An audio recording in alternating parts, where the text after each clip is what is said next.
Desde como minister, mira está para o centro de cidade e também para o centro de Oranjestad e o centro de São Nicolás. A Comissão Econômica Herstel, como acabei de mencionar, nós dedica tempo com esse incentivo para desenvolver o centro da cidade, isso é um, mas nós temos lunas trabalhando com o Instituto Financeiro, nós temos lunas trabalhando com o dono do edifício e nós chegamos ayer, esta semana, aqui, nós logra ser contrato com o arquiteto local aqui, para schetsen uit o plano que tem de preparação, dus tem conversação andando e a ideia está que a hora que a pessoa aqui está an boord é para schetsen uit a ideia que tem para nós poder demonstrar esse nas stakeholders. Dus a puntra que por mira, nós está justamente do qual nós trabalhamos para schetsen uit, para render o ac com nós querer que o centro de cidade por mostrar em termino curto, so qual nós busca low hanging fruits e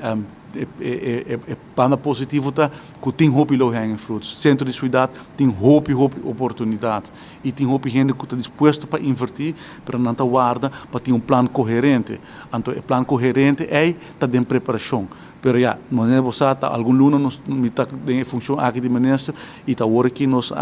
nós está chegando no ponto caminho que nós vamos apresentar o primeiro plano. Muito positivo que o centro de Oranjestad e São Nicolás vai mirar desenvolvimento interessante. Vooral agora vai combinar com o que incentivo que nós está preparando e revisão de vestigingsbeleid. O vestigingsbeleid vai ser revisado com miras que vai dirigir o centro de Oranjestad e São Nicolás. Dus nós vai pôr de bundel e parte de beleid junto com a cooperação com o setor comercial. Nós escolhemos o Rafico para ver que é uma pessoa que tem ampla experiência, é um local, é um rubiano que tem expertise,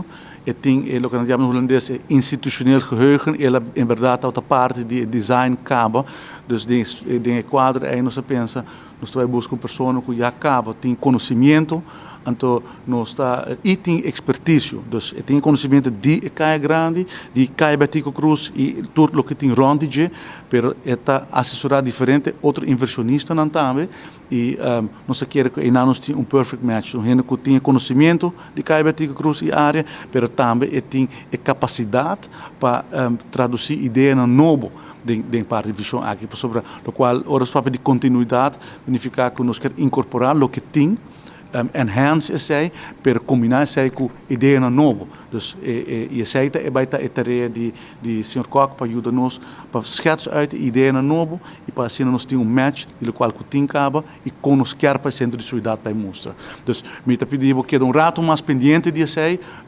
pronto nós vai sair para adiante com mais informação sobre o terreno aqui.